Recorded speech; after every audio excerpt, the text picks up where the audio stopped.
ప్రియులారా, మన ప్రభు అయిన యేసుక్రీస్తు నామంలో మీకు శుభోదయం. ఆయనను గూర్చి అనుదిన ఆత్మీయ ఆహారం, మే 15 గురువారం. నేటి మన ధ్యాన లేఖనం యాకోబు రాసిన పత్రిక 1వ అధ్యాయం 5వ వచనం. మీలో ఎవరికైనాను జ్ఞానం కొదువుగా ఉన్న ఎడల అతడు దేవుని అడగవలెను, అప్పుడది అతనికి అనుగ్రహింపబడును. ఆయన ఎవరినీ గద్దింపక ధారాళముగా దయచేయువాడు. వ్యాఖ్యాన అంశం అడుగుట. వ్యాఖ్యాన అంశం అడుగుట. వ్యాఖ్యానం: అడుగుట, బ్రతిమాలుట, ప్రశ్నించుట. మాటలు వచ్చే చిన్నపిల్లలు అడుగుతారు, తెలుసుకోవాలన్న తపన. విద్యాలయాల్లో ఉపాధ్యాయులు అడుగుతారు, ప్రశ్నిస్తారు, అర్థమవుతుందా లేదా అని.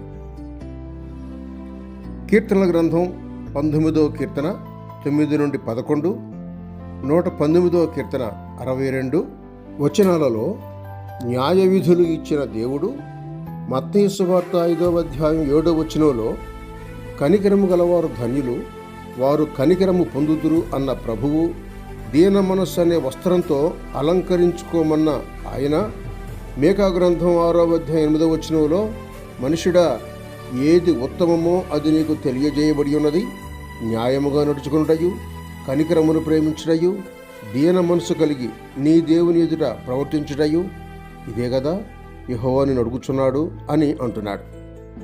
పూర్వదినాలను జ్ఞాపకం చేసుకోమంటూ నీ తండ్రిని అడుగుము, అతడు నీకు తెలుపును, నీ పెద్దలను అడుగుము, వారు నీతో చెప్పుదురు అని ద్వితీయోపదేశకాండం 32వ అధ్యాయం 7వ లేఖనం చెబుతోంది. సువార్తల్లో అడుగుడి మీకు ఇయ్యబడును, అడుగు ప్రతివాడు పొందును అని చెబుతూ యోహాను సువార్త 16వ అధ్యాయం 4వ వచనంలో ఇది వరకు మీరేమియూ నా పేరట అడుగలేదు, మీ సంతోషం పరిపూర్ణమగునట్లు అడుగుడి మీకు దొరుకును అని ప్రభువే పలుకుతున్నాడు. ఆదికాండం 3వ అధ్యాయం 1వ వచనంలో ఇది నిజమా, ఈ తోట చెట్లలోని దేని ఫలమునేనూ మీరు తినకూడదని దేవుడు చెప్పినా అని అడిగాను. సాతాను పరకాయ ప్రవేశం చేశాడా? తనకై తానుగా వస్తే హవ్వ మాట్లాడదేమో. కుయుక్తిగల సర్పంలో ప్రవేశించి మాట్లాడుతున్నాడు.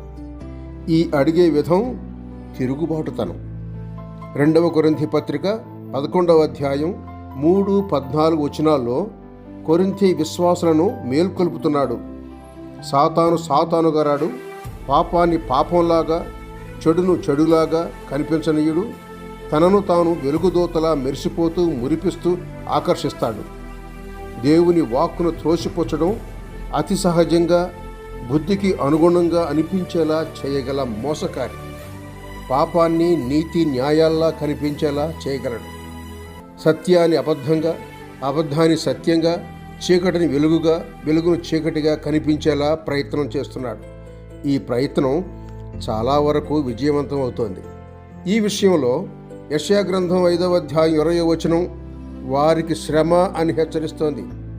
ఈ దినాల్లో దేవుని పిల్లల భక్తిని దొంగిలించి కూలద్రోయటానికి కుటుంబంలో కానీ, బంధువుల్లో కానీ, సంఘంలో కానీ ఎవరినైనా ప్రేరేపించే ప్రమాదకారి సాతాను. వాడు అడిగాడు, ఇది నిజమా అని. జాగ్రత్త సుమ. శుభములతో వందనాలు.